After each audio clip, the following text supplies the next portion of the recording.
ಎಲ್ಲಿ ನಮಗೆ ಗೌರವ ಕಡಿಮೆ ಆಗುತ್ತಾ ಹೋಗುತ್ತದೆಯೋ ಅಲ್ಲಿಂದ ನಾವೇ ದೂರ ಸರಿದು ಬಿಡಬೇಕು. ಅದು ಒಬ್ಬರ ಮನೆಯಾದರೂ ಸರಿ, ಮನಸ್ಸಾದರೂ ಸರಿ.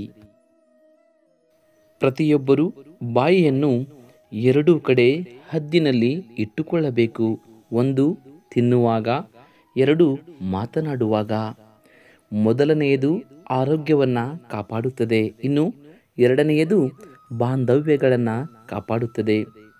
ಯಾವ ದಿನ ನಾವು ನಗುವುದಿಲ್ಲವೋ ಆ ದಿನ ವ್ಯರ್ಥವಾದಂತೆ. ನಮ್ಮ ನೋವು ಇತರರನ್ನು ನಗಿಸಿದರೂ ತೊಂದರೆ ಇಲ್ಲ, ಆದರೆ ನಮ್ಮ ನಗು ಇತರರನ್ನು ನೋಯಿಸಬಾರದು. ಈ ಪ್ರಪಂಚದಲ್ಲಿ ಯಾವುದು ಕೂಡ ಶಾಶ್ವತವಲ್ಲ, ಹಾಗೆ ನಮ್ಮ ಕಷ್ಟಗಳು ಕೂಡ. ಅಂದುಕೊಂಡರೆ ನಿಮ್ಮ ಹಣೆ ಬರಹ ಇಷ್ಟೇ ಎಂದು ಹೇಳುವವರು ಕೂಡ ನಿಮ್ಮ ಮುಂದೆ ತಲೆ ತಗ್ಗಿಸುವ ಹಾಗೆ ಮಾಡುವ ತಾಕತ್ತು ನಿಮ್ಮಲ್ಲಿದೆ. ಹಾಗೆಂದು ಈಗ ಬಂದಿರುವ ಕಷ್ಟಗಳಿಗೆ ನೀವು ತಲೆ ತಗ್ಗಿಸಿದರೆ ಹೇಗೆ? ಧೈರ್ಯವಾಗಿ ಇರಿ. ಜಗಳವಾಡದೇ ಇರುವ ಪತಿಪತ್ನಿ ಮದುವೆ ಅನ್ನುವ ಬಂಧನಕ್ಕೆ ನಿಜವಾದ ಪ್ರತಿರೂಪರು ಎನ್ನುವುದಾದರೆ, ಎಷ್ಟೇ ಜಗಳವಾಡಿದರೂ ಕೂಡ ಬೇರೆಯಾಗದ ಪತಿಪತ್ನಿ ಸ್ವಚ್ಛವಾದ ಪ್ರೇಮಕ್ಕೆ ಅದ್ಭುತವಾದ ಸ್ವರೂಪರು.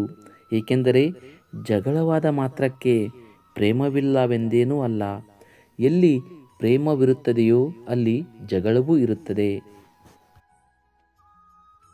ಕೆಲವು ಸಂದರ್ಭಗಳಲ್ಲಿ ವ್ಯಕ್ತಿಗಳ ಭಿನ್ನಾಭಿಪ್ರಾಯದಿಂದ ಮನಸ್ತಾಪಗಳು ಬರಬಹುದೇನೋ, ಆದರೂ ಆ ಭಿನ್ನಾಭಿಪ್ರಾಯದಲ್ಲೂ ಇಬ್ಬರ ಆಳವಾದ ಮನಸ್ಸಲ್ಲಿ ಅಭಿಪ್ರಾಯ ಒಂದೇ ಇರುವುದರಿಂದ ಕೊನೆಯವರೆಗೂ ಜೊತೆಯಲ್ಲೇ ಇರುವರು. ಬರೀ ಭಿನ್ನಾಭಿಪ್ರಾಯ ಬೇರೆ ಆದ ಮಾತ್ರಕ್ಕೆ ದೂರವಾದರೆ ಬೇರೆಯವರೊಂದಿಗೆ ಅಭಿಪ್ರಾಯ ಒಂದೇ ಇರುತ್ತದೆ ಎಂದು ಹೇಳಲು ಸಾಧ್ಯವಿಲ್ಲ. ಈ ಪ್ರಪಂಚದಲ್ಲಿ ಯಾವ ಇಬ್ಬರು ವ್ಯಕ್ತಿಗಳ ಅಭಿಪ್ರಾಯ ಒಂದೇ ಇರುವುದು ಬಹಳ ಅಪರೂಪ. ಜೊತೆಯಲ್ಲೇ ಇದ್ದಾಗಲೇ ತಿಳಿಯುವುದು ಯಾರ ಅಭಿಪ್ರಾಯ ಏನು ಎಂದು. ಅದಕ್ಕೆ ನಮ್ಮ ಸಂಸ್ಕೃತಿಯಲ್ಲಿ ಅಭಿಪ್ರಾಯ ಭಿನ್ನವಾಗಿದ್ದರೂ ಮನಸ್ಸಲ್ಲಿ ಬಿಟ್ಟಿರಲಾರದಷ್ಟು ಪ್ರೇಮ ಇರುವುದರಿಂದ ಎಷ್ಟೇ ಜಗಳವಾಡಿದರೂ ಜೊತೆಯಲ್ಲೇ ಇರುವರು. ನಾವು ಯಾವಾಗಲೂ ನಮ್ಮ ಅಭಿಪ್ರಾಯದಂತೆ ಇತರರು ಇರಬೇಕೆಂದು ತಿಳಿಯುವುದು ಮೂರ್ಖತನ. ಈ ಜೀವನದಲ್ಲಿ ಯಾರು ಯಾರನ್ನೂ ಅರ್ಥ ಮಾಡಿಕೊಳ್ಳಲು ಸಾಧ್ಯವಿಲ್ಲ. ಹಾಗೆ ನಿಮ್ಮನ್ನು ಯಾರು ಅರ್ಥ ಮಾಡಿಕೊಳ್ಳಬೇಕೆಂದು ಯಾವತ್ತೂ ಭಾವಿಸಬೇಡಿ. ಅದು ಎಂದಿಗೂ ಸಾಧ್ಯವಿಲ್ಲ. ಏಕೆಂದರೆ ಕೇವಲ ಒಬ್ಬ ವ್ಯಕ್ತಿಯಿಂದ ಮಾತ್ರ ನಿಮ್ಮನ್ನು ಅರ್ಥ ಮಾಡಿಕೊಳ್ಳಲು ಸಾಧ್ಯ. ಆ ವ್ಯಕ್ತಿ ಬೇರೆ ಯಾರೂ ಅಲ್ಲ, ಅದು ನೀವೇ. ಅದನ್ನು ಪ್ರಯತ್ನಿಸಿ. ನಿಮ್ಮನ್ನು ನೀವು ಅರ್ಥ ಮಾಡಿಕೊಂಡಾಗಲೇ ನೀವು ಎಲ್ಲರೊಂದಿಗೆ ಪ್ರೇಮದಿಂದ ಮತ್ತು ಸಂತೋಷದಿಂದ ಇರಲು ಸಾಧ್ಯ. ಮುಖ್ಯವಾಗಿ ಪತಿ ಪತ್ನಿ 100 ಕಾಲ ಜೊತೆಗಿರಲು ಸಾಧ್ಯ. ಇದನ್ನೇ ಎಲ್ಲ ವೇದ ಪುರಾಣಗಳಲ್ಲಿ ಹೇಳಿರುವುದು. ಜಗಳವಾದ ಪ್ರತಿ ಬಾರಿ ನಮಗನಿಸುವುದು ನಾವು ಜೊತೆಗಿರುವುದು ನಮ್ಮ ಮಕ್ಕಳಿಗಾಗಿ ಅಥವಾ ಜವಾಬ್ದಾರಿಗಾಗಿ ಅಥವಾ ಸಮಾಜಕ್ಕೆ ಹೆದರಿ ಎಂದು. ಅದು ಖಂಡಿತವಾಗಿಯೂ ಸುಳ್ಳು. ನೀವು ಒಬ್ಬರಿಗೊಬ್ಬರು ಜೊತೆ ಇರುವುದಕ್ಕೆ ಇದು ಯಾವುದೂ ಕಾರಣವಲ್ಲ.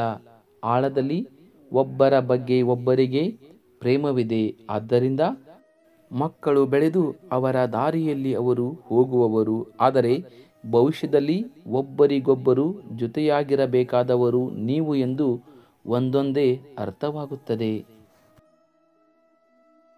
ಮನುಷ್ಯ ತಾನು ವಾಸಿಸುವ ಮನೆಯನ್ನು ಬದಲಾಯಿಸುತ್ತಾನೆ, ಓಡಿಸುವ ವಾಹನವನ್ನು ಬದಲಾಯಿಸುತ್ತಾನೆ, ಕೊನೆಗೆ ಸ್ನೇಹವನ್ನು ಬದಲಾಯಿಸಬಹುದು.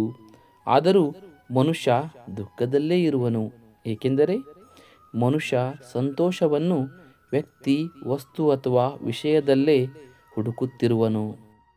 ಯಾವಾಗಾದರೂ ಮನುಷ್ಯ ಶಾಶ್ವತವಾದ ಸಂತೋಷವನ್ನು ತನ್ನ ಅಂತರಂಗದಲ್ಲಿ ಕಂಡುಕೊಳ್ಳುವನೋ ಆಗ ಯಾವಾಗಲೂ ಸಂತೋಷದಲ್ಲಿರಲು ಆರಂಭಿಸುವನು. ಹಾಗೆಂದ ಮಾತ್ರಕ್ಕೆ ವ್ಯಕ್ತಿ, ವಸ್ತು ಅಥವಾ ವಿಷಯಗಳಲ್ಲಿ ಸಂತೋಷವಿಲ್ಲವೆಂದು ಅರ್ಥವಲ್ಲ. ಆದರೆ ಒಂದು ಸಂದರ್ಭದಲ್ಲಿ ಅವುಗಳು ನಂತರ ದುಃಖವನ್ನು ಕೊಡುತ್ತವೆ. ಗಮ್ಯ ಸ್ಥಿರವಾಗಿ ಇರಬೇಕು. ಖಚಿತವಾದ ಮಾರ್ಗವನ್ನು ನಿರ್ಣಯಿಸಬೇಕು. ಪ್ರಯತ್ನದಲ್ಲಿ ರಾಜಿ ಆಗಬಾರದು. ಆಗಲೇ ಯಶಸ್ಸು ನಮ್ಮದಾಗುತ್ತದೆ. ಉತ್ತಮರು ಆಗಾಗ ಆತ್ಮವಿಮರ್ಶೆ ಮಾಡಿಕೊಳ್ಳುತ್ತಾ ತಮ್ಮನ್ನು ತಾವು ಸರಿಪಡಿಸಿಕೊಳ್ಳುತ್ತಾರೆ. ಆದರೆ ಕೆಲವರು ಯಾವಾಗಲೂ ಇತರರನ್ನು ನಿಂದಿಸುತ್ತಾ ಇದ್ದು ಬಿಡುವರು. ಮಾತನಾಡುವುದು ದೇವರು ಕೊಟ್ಟ ವರ, ಹಾಗೆಂದು ಇತರರನ್ನ ನಿಂದಿಸುವುದಲ್ಲ.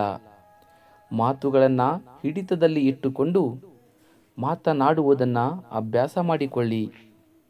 ಇಂದ್ರಿಯ ನಿಗ್ರಹವನ್ನು ಸಾಧಿಸಿದವನಿಗೆ ಇನ್ನು ಸಾಧನೆ ಮಾಡುವ ಅವಶ್ಯಕತೆ ಇರುವುದಿಲ್ಲ.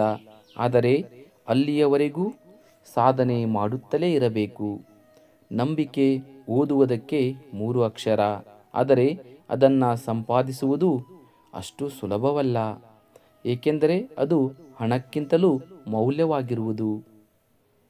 ಮಾತು ಹದ್ದು ಮೀರಿದರೆ ತಪ್ಪು, ಹಾಗೆ ಖರ್ಚು ಮಿತಿ ಮೀರಿದರೆ ಸಾಲ. ಈ ಎರಡೂ ಮನಃಶಾಂತಿಗೆ ಹಾನಿಕರ. ಗತ ಅನ್ನುವುದು ಭವಿಷ್ಯತ್ತನ್ನು ಮುಂದೆ ಸಾಗಿಸುವ ಹಾಗೆ ಇರಬೇಕು, ಈಗಿನದನ್ನು ನಾಶಪಡಿಸುವ ಹಾಗೆ ಅಲ್ಲ. ಒಳ್ಳೆಯತನ ನಾವು ಮಾಡೋ ಕೆಲಸದಲ್ಲಿ ಇರಬೇಕೇ ಹೊರತು ನಾವು ಆಡುವ ಮಾತುಗಳಲ್ಲಿ ಅಲ್ಲ. ಇತರರಿಂದ ಸಹಾಯ ಬಯಸುವ ಯಾರೊಬ್ಬರೂ ಭಿಕ್ಷುಕರಲ್ಲ. ಆದರೆ ಸಹಾಯ ಮಾಡುವ ಪ್ರತಿಯೊಬ್ಬರೂ ದೇವರಿಗೆ ಸಮ. ನಿಮ್ಮೊಂದಿಗೆ ಮಾತನಾಡಲು ಸಮಯವಿಲ್ಲವೆಂದು ಹೇಳುವವರನ್ನು ನಂಬಬೇಡಿ.